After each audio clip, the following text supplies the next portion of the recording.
Hello everyone. सो ये हमारा height and distance का सेकंड पार्ट है। जैसे कि फर्स्ट लेक्चर में हमने देखा था कि हाइट एंड डिस्टेंस एक इम्पॉर्टेंट टॉपिक है जिसमें हमने 3 to 4 क्वेश्चंस किए थे। तो इसके नेक्स्ट पार्ट में हम 3 एग्जांपल्स करेंगे और उसके साथ इस चैप्टर को फिनिश कर देंगे। तो let's continue with our next example. तो देखिए इस एग्जांपल में क्या दिया है कि a boy observes the angle. एक लड़का है जिसका एंगल ऑफ तो एक लड़का है जिसका एंगल ऑफ एलिवेशन जो है माउंटेन टॉप तक। देखिए तो यहाँ पे एक पी पॉइंट पे एक लड़का स्टैंड कर रहा है। तो टी पॉइंट पे एक माउंटेन का टॉप है। तो अगर पी से वो टी की तरफ ऊपर को देखता है तो उसका एंगल ऑफ एलिवेशन बनता है 60 डिग्री। तो यहाँ पे मान लेते हैं कि माउंटेन की जो हाइट है ये इसको एच मान लेते हैं। और जो लड़के का डिस्टेंस है माउंटेन से ये पी टू एम इसको हम एक्स मान लेते हैं। तो लड़के का डिस्टेंस माउंटेन से एक्स है और माउंटेन की हाइट एच है। और लड़का जब माउंटेन के टॉप पे देखता है तो उसका एंगल ऑफ एलिवेशन बनता है 60 डिग्री। अब देखिए वो क्या है, पर्सन जो है वो माउंटेन से दूर जाता है 100 मीटर्स। तो पी से क्यू की तरफ जाता है, इस साइड में आता है 100 मीटर। 100 मीटर चलता है तो पी क्यू डिस्टेंस बन जाता है यहाँ पे 100 मीटर। तो जब वो पी क्यू डिस्टेंस से पी से क्यू पॉइंट पर आ जाता है तो अब अगर क्यू से वो माउंटेन के टॉप पर देखता है ऊपर, तो अब एंगल ऑफ एलिवेशन जो है वो चेंज होके 60 डिग्री से हो जाता है 45 डिग्री। तो पहले एंगल ऑफ एलिवेशन था हमारा 60 डिग्री, अब एंगल ऑफ एलिवेशन है हमारा 45 डिग्री। तो हमसे पूछा गया है कि find the height of the mountain, mountain की height and distance between mountain and first position. So mountain का m और फर्स्ट पोजीशन p, इन दोनों के बीच में जो डिस्टेंस है ये फाइंड करना है, यानी कि h और x फाइंड करना है। It is a simple question. देखिए इसका सोल्यूशन क्या है।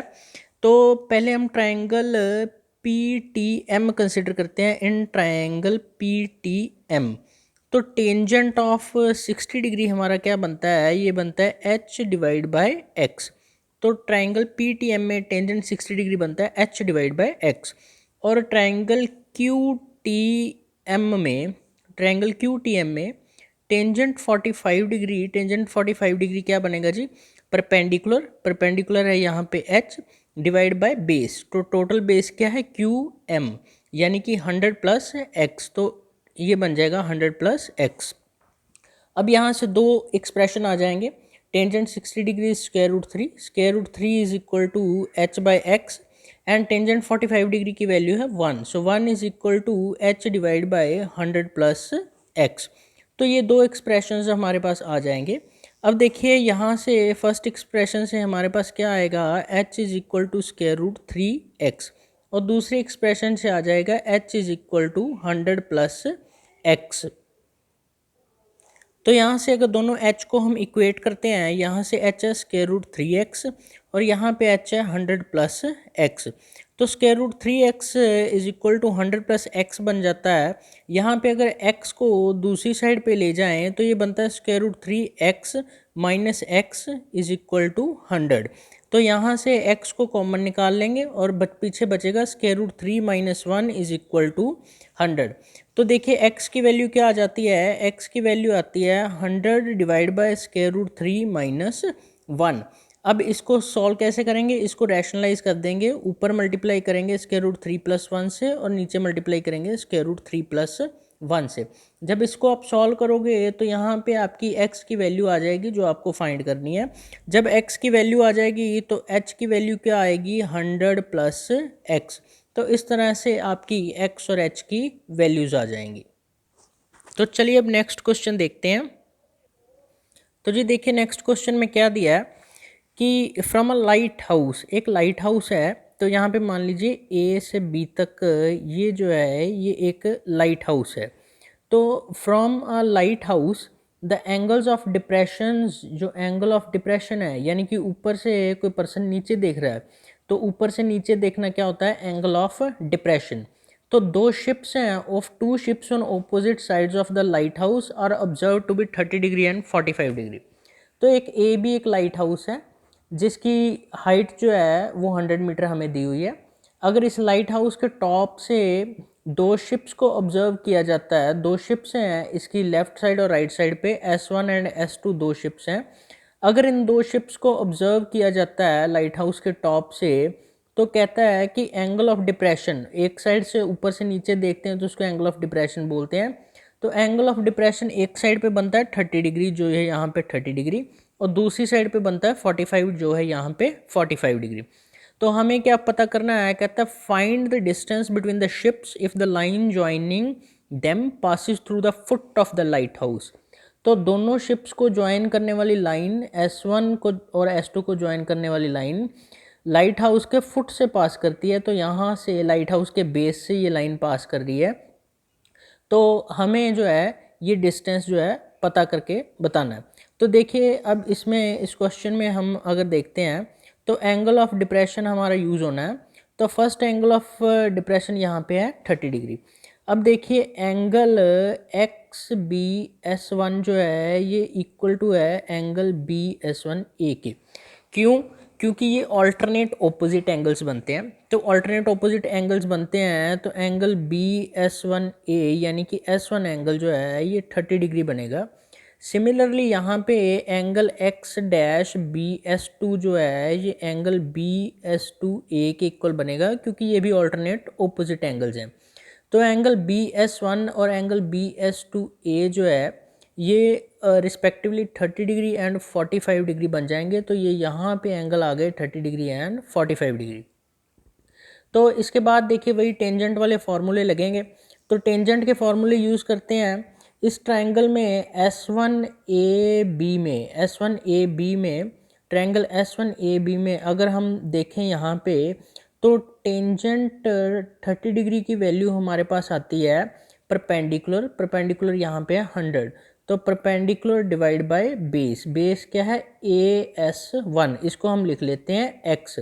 तो टेंजेंट 30 डिग्री की वैल्यू आ जाती है 100 डिवाइड बाय x।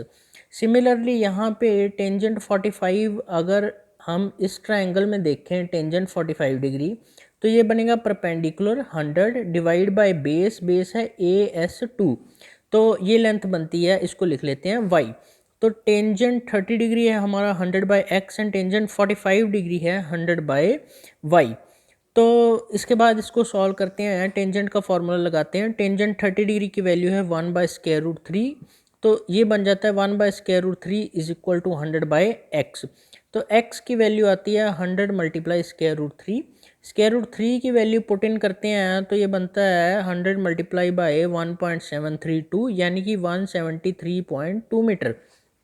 तो x की वैल्यू यानी कि AS1, तो S1 शिप जो है A जो है वो है हमारा बेस ऑफ लाइट हाउस।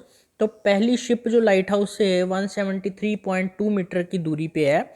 अब दूसरी शिप यहाँ पे निकालते हैं तो टेंजेंट 45 डिग्री की वैल्यू है 1। So 1 is equal to 100 by y। So y is equal to 100 metre. तो दूसरी शिप जो है S2 ये यहाँ पे A से 100 मीटर के डिस्टेंस पे है। तो S1 और S2 के बीच में टोटल डिस्टेंस हमारा बन जाता है 173.2 प्लस 100 यानी कि 273.2 मीटर्स। तो चलिए अब लास्ट एग्जांपल देखते हैं। तो देखिए लास्ट एग्जांपल में क्या है, a tower subtends an angle 60 degree at a point on the same level as the foot of the tower. तो एक टावर है यहाँ पे AB, एक टावर मान लेते हैं, ये एक टावर है सारा। तो बोलता है कि A पॉइंट से ये टावर जो है अपने फुट से अपने बेस से, तो इसका बेस यहाँ पे B, तो इस सेम लेवल पे 60 डिग्री के एंगल बना रहा है। तो ये सेम लेवल है BC। तो यहाँ पे इस C पॉइंट के ऊपर 60 डिग्री का एंगल बना रहा है, ठीक है जी। And at a second point 20 meters above the first angle, ठीक है जी, above the first angle of depression of tower is 30 degree. तो एक दूसरा पॉइंट है, कहाँ पे है, इस C पॉइंट से 20 मीटर ऊपर, C से 20 मीटर ऊपर मान लो यहाँ पे ये पॉइंट है D। तो D पॉइंट के ऊपर एंगल ऑफ डिप्रेशन बन रहा है 30 डिग्री। तो यहाँ पे ये जो है एंगल ऑफ डिप्रेशन 30 डिग्री बन रहा है यहाँ पे ये। तो पूछ रहा है कि find the height of the tower, इस टावर की हाइट यानी कि ये A to B जो H है ये निकालनी है। अब देखिए जो हमारा स्टार्टिंग का एरिया है, अगर इसको डायग्राम को ऐसे देखें तो ये इस तरह है A D एंड E। यहाँ पे एंगल ऑफ डिप्रेशन बनता है 30 डिग्री। तो अगर एंगल ए 30 डिग्री है तो एंगल डी भी 30 डिग्री होगा, क्योंकि ऑल्टरनेट ओपोजिट एंगल्स बनते हैं। दो पैरेलल लाइंस के बीच में अगर कोई लाइन कट करती है, उनको इंटरसेप्ट करती है, तो एंगल्स जो हैं वो इक्वल बनते हैं। तो यहाँ पे एंगल डी को मैंने लिख दिया है 30 डिग्री। अब देखिए इसके बाद क्या है कि एंगल हमारा डी हो गया 30 डिग्री एंड एंगल सी है जो हमारा, वो है हमारा 60 डिग्री। तो डी ई को, यानी कि डी ई को जो पैरेलल है बी सी के, तो हम डिस्टेंस मान लेते हैं बी का सी से एक्स। तो बी सी का डिस्टेंस एक्स है तो डी ई का डिस्टेंस भी एक्स होगा, क्योंकि ये दोनों पैरेलल लाइंस हैं। तो सी डी जो है ये है हमारी 20 मीटर्स एंड ए बी जो हाइट है हमारी वो है एच मीटर्स।